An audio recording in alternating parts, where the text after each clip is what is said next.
The stars outside the ship's window looked calm, but Ethan's mind was not. As a human envoy sent to the Thallarine Empire, his mission was simple: carry the peace treaty, shake some alien hands, and return home. It was supposed to be just. Another political move after years of silent tension between the two species. But something about this mission felt different. He looked over his uniform one last time. Clean, sharp, formal.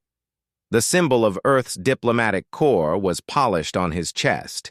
He had practiced his lines, his posture, and even the right facial expressions for alien customs.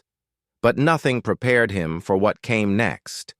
The shuttle, docked at the edge of the Thallarine Palace, a giant structure that floated above the silver lakes of their capital moon. It shimmered in the light, made of crystal and stone, shaped like wings reaching toward the sky. It looked peaceful, elegant, and strangely silent. As Ethan stepped out, two Thalarian guards greeted him. They stood tall with scales that shimmered, like glass, and their long, curved staffs hummed softly with energy. They didn't speak. They simply nodded and motioned for him to follow. He was led through wide halls filled with quiet music and glowing walls. Strange plants hung from the ceilings, and the air smelled like a mix of flowers and something metallic. Eventually, the guards stopped at a huge gate. "The Queen is waiting," one of them said in a calm, almost robotic tone. The gates opened slowly. Ethan entered the throne hall and stopped. At the far end of the chamber sat Queen Alicia. She was tall, graceful, and wore a flowing silver robe that moved like mist. Her eyes glowed faintly blue, and her skin was smooth like polished stone. Her crown floated above her head, held in place by a thin field of energy. She looked straight at Ethan as if she had been waiting for him her entire life. The room was full of Thallarine nobles, each dressed in fine robes standing quietly around. The sides. A floating table in the center held the treaty tablet. That was supposed to be the moment. The signature, the handshake, the alliance. But before Ethan could take a step, Queen Alicia rose. She raised one hand, and the room fell into deep silence. "People of the Thallarine," she said, her voice echoing gently through the chamber. "Today is not just the day we sign a peace treaty. It is the day I choose a partner, a symbol of our future." Ethan blinked, confused. What did she mean? She pointed at him. "I have chosen this human. His name is Ethan. From this moment on, by the old customs of our kind, he shall be my consort. My husband." The crowd gasped. Ethan stood frozen. Did he hear that right? One of the human advisors whispered loudly. "This wasn't in the plan." Queen Alicia stepped down from her throne and walked toward him. Her eyes never left his. "You carry honor, bravery, and reason," she said gently. "Your people showed strength without cruelty, wisdom without pride. I chose you to stand beside me, not just for this treaty, but to lead the future together." Ethan's heart beat faster. He had trained for diplomacy, not marriage proposals from alien queens. This wasn't just political anymore. It was personal, public, and dangerous. He looked around. The nobles were watching. The human delegation stood speechless. If he said no, it might be taken as an insult, and insulting a queen, especially during a moment like this, could mean war. "Queen Alicia," Ethan finally said, keeping his voice steady. "I came to offer peace between our people, not to be part of something unexpected." Her smile was calm. "Peace begins with trust, human. Trust me." Before he could answer, the crowd began chanting softly in their native tongue. It wasn't loud, but it carried weight. The hall echoed with tradition. This was no joke to them. It was ancient law. His mind raced. He couldn't leave. Not yet. Not like this. So he bowed slightly and gave the safest answer he could find. "I will respect your choice, Queen Alicia, but I ask for time to understand your ways." She nodded. "Once, pleased. Then you shall be treated as my honored guest. Without another word, she turned to the court. This union shall bring balance. After the ceremony ended, Ethan was guided to private quarters inside the palace. The walls were covered in soft fabric, the bed larger than anything he had ever seen, and glowing blue lights filled the room with warmth. But none of it brought him comfort. He sat at the edge of the bed, staring at the floor. What had just happened? Back home, this would be front-page news. Alien Queen claims human diplomat as royal husband. He didn't know if he should feel flattered, trapped, or terrified. A soft knock came at the door. The Queen entered alone, without guards or servants. She looked different without her crown. Less like a ruler, more like someone just tired. "You handled that well," she said softly. "Was this always your plan?" Ethan asked. "Part of it," she admitted. "But only if I found someone worthy. You don't know me. I've watched every recording your people sent, your words during negotiation, the way you treated our messengers, and today, the way you held yourself here. It told me enough." He shook his head. "This isn't how we do things." "No, but this is how we do them. And now, you're part of it." He stood and faced her. "You didn't ask. You decided." "I did," she said quietly, "because asking would have made you say no, and I couldn't risk losing what could save both our worlds." They stood in silence. "What do you want from me?" he asked finally. "Your presence," she said. "Your mind, your partnership. Not just for politics. For something real." He sighed. "Then give me truth." "You'll have it," she said and turned to leave. Before stepping out, she looked back. "Rest. You'll need it." When the door closed, Ethan looked around the room again. Same soft lights, same calm air. But now everything had changed. He wasn't just a visitor. He was the Queen's chosen one, and no matter how he felt about it, the galaxy would be watching. After the Queen's declaration, Ethan's world changed completely. What was supposed to be a simple diplomatic mission turned into something he could never have imagined. The royal palace was no longer just a place of politics. It was now his home, or at least a gilded cage. Ethan was guarded day and night by the Queen's personal protectors. They called it for his safety, but he knew it also meant he couldn't leave without permission. His days began early. Servants brought food that looked beautiful but tasted strange. He was given clothes to wear that matched the palace style, silky robes with colors he did not understand. He felt like an actor playing a part in a strange play. The Queen, Elysia, visited him often. Each time she came with calm eyes and a quiet voice. She did not pressure him, but she expected him to learn about her people and their customs. "Our bond is more than words," she explained one evening. "It is a promise to protect, to lead, to share strength." Ethan listened, but could not forget his own people. Humanity had rules. Personal freedom mattered. The Queen's traditions felt foreign and difficult. He asked her, "If this is a bond, can it be broken?" Elysia looked at him carefully. "It is not easy to break, but trust is the foundation." Trust. That word haunted Ethan. He spent hours walking the palace gardens trying to clear his mind. The gardens were huge, filled with alien flowers that glowed softly in the night. Strange animals moved quietly through the bushes. He missed Earth's open skies and rough mountains. His thoughts often drifted to his crew and the human embassy. They must be worried. Some might even think he betrayed his people by accepting the Queen's claim. But he had no choice. Not yet. One afternoon, Ethan was called to the throne hall again. This time, it was not for ceremony. Elysia stood before the council of nobles, her face serious.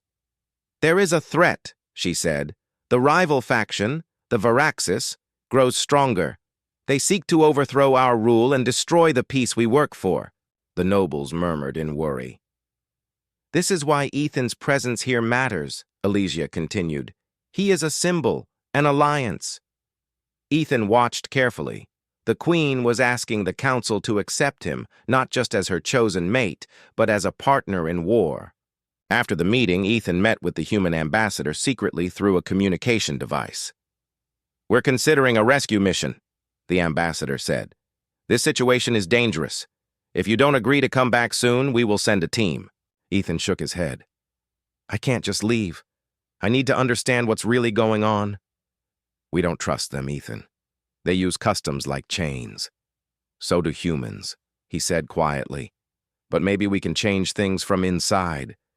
His words surprised even himself. That night, Elysia visited him again. "You doubt me," she said softly. "I don't know what to believe," Ethan answered honestly. "You want peace, but you also want me as your husband. What if it's all a game?" Elysia smiled sadly. "It is no game. My people have suffered many wars. Strength is what keeps us alive, and your people, they have a different kind of strength. One I admire." "Why me?" Ethan asked. "Because you don't fear me," she replied. "Because you are not like others who come with swords or lies." They talked late into the night, sharing stories of their worlds. Ethan spoke of Earth's struggles and hopes. Elysia told him about her empire's history, a tale of ancient wars and fragile peace. Slowly, a fragile trust grew, but the threat of the Viraxis loomed closer. One day, while Ethan trained with palace guards in the ancient art of Thalarene sword fighting, alarms sounded. The palace was under attack. Viraxis assassins had found their way inside. Ethan's training helped him react fast. He fought alongside the guards, protecting Elysia and the council. In the chaos, Ethan realized that this attack was not just about politics. It was a test of loyalty. The Queen needed him to prove he was more than a guest. The fight ended with heavy losses, but the palace stood. Afterward, Elysia took Ethan's hand. "You saved my life," she said, her voice soft but firm. "You are no longer just my husband by law. You are my partner." Ethan felt a strange warmth. It was the first time he felt like he belonged somewhere outside Earth, yet questions remained. Could he fully trust the Queen? Could he trust himself to stay? As the days passed, Ethan worked with the Queen and her advisors to strengthen their defenses. He used human tactics to help train the Thalarene soldiers. The council began to accept him more, seeing his courage and wisdom. But the human embassy's orders to return still echoed in his mind. One evening, as he stood on the balcony watching the twin moons rise, Elysia joined him. "Will you stay?" she asked quietly. "I don't know," Ethan replied, "but I want to try." She smiled and touched his arm. "That is all I ask." Under the quiet stars, two very different souls found a small hope for peace, for unity, and maybe something deeper.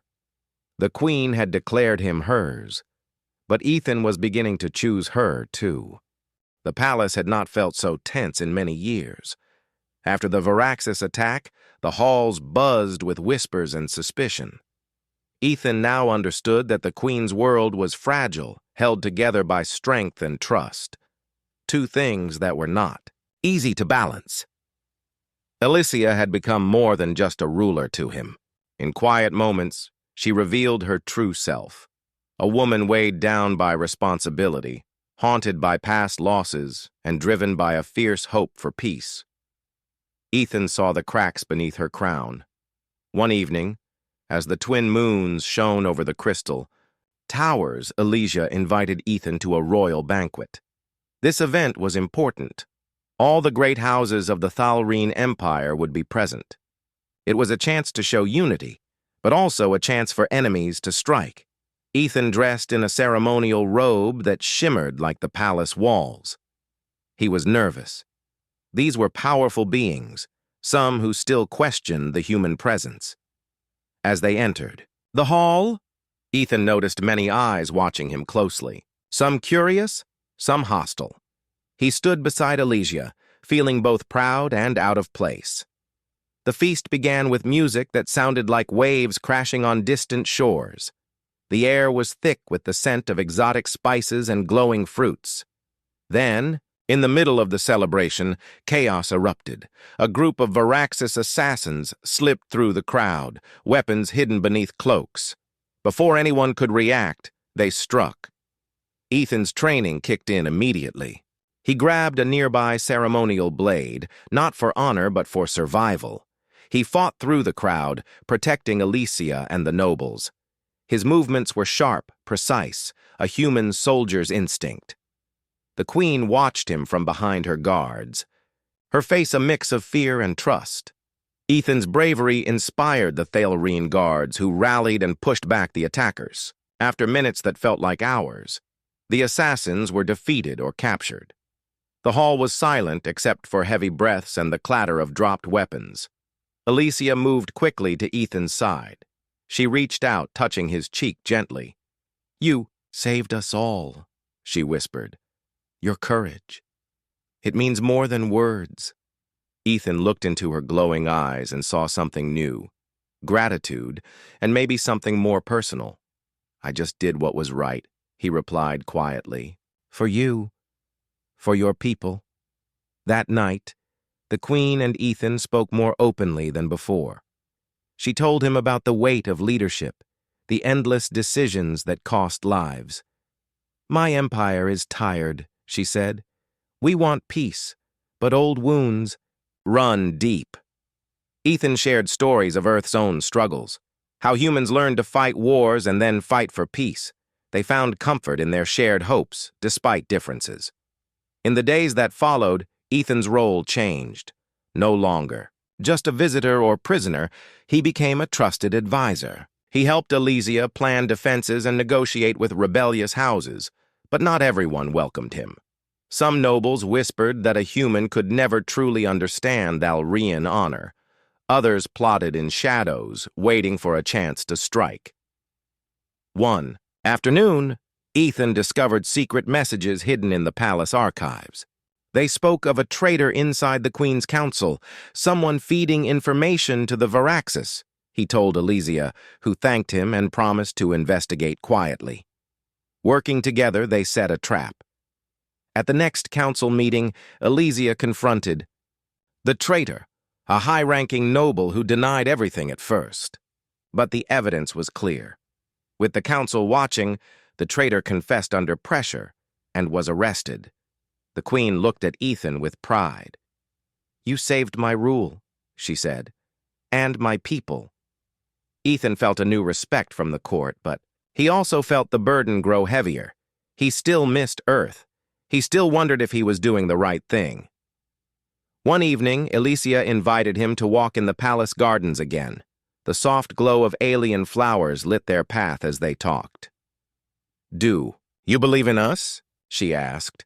Ethan paused. "I want to believe. I see your pain and your hope. But this bond, it is hard." She smiled softly. "Strength is not just in power. It is in trust, in facing fear together." They stopped near a small pool that reflected the stars. "I did not choose you because you are perfect," Elysia said, "but because you are human, strong, stubborn, and full of hope." Ethan looked at her and felt a warmth he did not expect. "Maybe," he said, "this is the beginning of something new." She reached for his hand. "Then walk with me," she said. As they walked back to the palace, Ethan realized that the Queen's declaration had changed him too. It was no longer just about duty or survival. It was about trust, partnership, and a future neither of them could face alone. The days after the traitor's arrest brought a fragile calm to the palace. Ethan felt a shift in the air. The nobles who once doubted him now watched with wary respect. His presence had become part of the court's rhythm. Elysia grew closer. To him, not just as a queen, but as a woman sharing her burdens. They spent long hours planning, talking, and sometimes simply sitting together in silence. Ethan felt the weight of his new role settling on his shoulders. One morning, Alicia called him to the council chamber. The air was thick with tension. Rival noble houses had sent envoys, and a crisis was brewing. Some families threatened rebellion, unhappy with the queen's alliance with a human. "This could break the empire," Alicia said quietly. "We need a plan." Ethan studied the faces around the room. Pride, fear, anger, old wounds that refused to heal easily. He spoke up, his voice steady. "Sometimes, what's needed is a symbol, a gesture that shows unity and strength, something no one can ignore," the council murmured. Alicia nodded slowly. "What do you suggest?" "A trial," Ethan answered. "A challenge where rival houses compete, but under your rule, and the winner pledges loyalty publicly." The queen considered. "It is risky, but it could work." Preparations began immediately. The trial was set to take place in the great arena, a place where warriors from all over the empire tested their strength. As the day approached, excitement and tension filled the capital. Ethan trained with the palace guards, learning more about Thalreen combat styles. His body ached, but he welcomed the distraction. On the day of the trial, thousands gathered in the arena. The sky was bright, and the crowd's roar echoed off. The stone walls, Alicia sat on her throne high above the arena, regal and calm. Beside her, Ethan stood tall, dressed in ceremonial armor that blended human design with Thalreen's style. One by one, champions from the rival houses stepped forward. The fights were fierce, testing skill and courage. Ethan watched carefully, learning the ways of the empire. The final match was between two powerful warriors, a chance to unite the people through competition. When the winner emerged, the crowd cheered wildly. Then Alicia stood and addressed the people. "This empire will survive through strength and honor," she declared, "but also through unity. Today we show that even rivals can stand together for a greater future." She turned to Ethan. "And with our bond, human and Thalreen, we'll lead this empire forward." Ethan felt the weight of her words. This was no longer just about him. It was about something bigger, a hope for peace. After the trial, Ethan and Alicia shared a quiet moment away from the crowd. "Your people sent orders," Ethan said softly. "They want me to return." Alicia's eyes searched his face. "Will you?" He hesitated. "I'm torn. My heart is with my home. But here, I feel needed." She took his hand. "Then stay. Not because you must, but because you choose." The days that followed were filled with new challenges. The Veraxis faction was not defeated. Their spies and saboteurs still lurked. One night, while Ethan studied palace maps, a message came, a warning of a secret Veraxis plan to attack the capital. Ethan and Alicia worked fast, organizing defenses and alerting loyal forces. When the attack came, Ethan led troops alongside Thalreen warriors. Together, they fought fiercely. The battle was brutal, but the alliance held. Afterward, the queen stood beside Ethan on the palace balcony overlooking the city. "Your courage saved us again," she said. Ethan smiled. "We saved each other." In that moment, they were no longer just queen and consort. They were partners in every sense. Their bond had grown beyond duty or politics. It was built on trust, respect, and something deeper, a connection between two souls from different worlds. The Empire watched as human and alien stood united, ready to face the future together. The final days of the war against the Veraxis were the hardest the Empire had ever seen. Their attacks grew more desperate, and their power seemed endless. The palace was constantly on alert. Ethan stood beside Queen Alicia on the command bridge. overlooking the preparations for the last battle. The ships of the Empire gathered, ready to defend their home and their future. "This fight will decide everything," Alicia said, her voice steady but filled with worry. "Our people's survival, our bond, our future." Ethan nodded. "We fight not just for survival, but for the peace we both want." The battle began with a storm of energy blasts and roaring engines. Ethan commanded a fleet squadron, coordinating human and Thalreen ships in perfect harmony. The Varaxis fleet was larger but less organized. Ethan's tactics and the Thalreen warriors' skill made a deadly combination. During the fight, Ethan's ship was hit.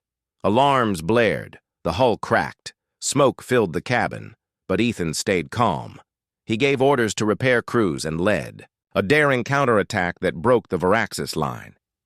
Back at the palace, Alicia watched the battle unfold on the hollow screens. She prayed for Ethan's safety. When the fight ended, the Varaxis were defeated. Their leaders captured or fleeing. The Empire was safe, but the cost was high.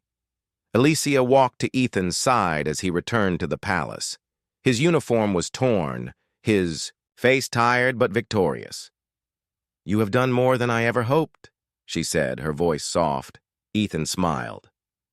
"We did it together." Later, in the grand hall filled with the cheers of their people, Alicia made an announcement. "This victory is not mine alone," she said. "It belongs to all of us, to every warrior, to every heart that fought for peace." Then she turned to Ethan. "I offer you a choice. Return to your people as a hero or stay here with me as my equal, not just my husband by law, but by heart and power." The room fell silent. Ethan looked around at the faces of both humans and Thalreen. He thought of Earth, his home, his family. Then he looked at Alicia, strong, proud, but gentle. He knew what he wanted. "I will stay," he said clearly. "Not because I must, but because I choose to." Alicia smiled, and the crowd erupted in applause. Their union was no longer a surprise or a political move. It was a symbol of hope. Together, they stood before the Empire, human and alien, united by choice, by trust, and by love. Their story was just beginning.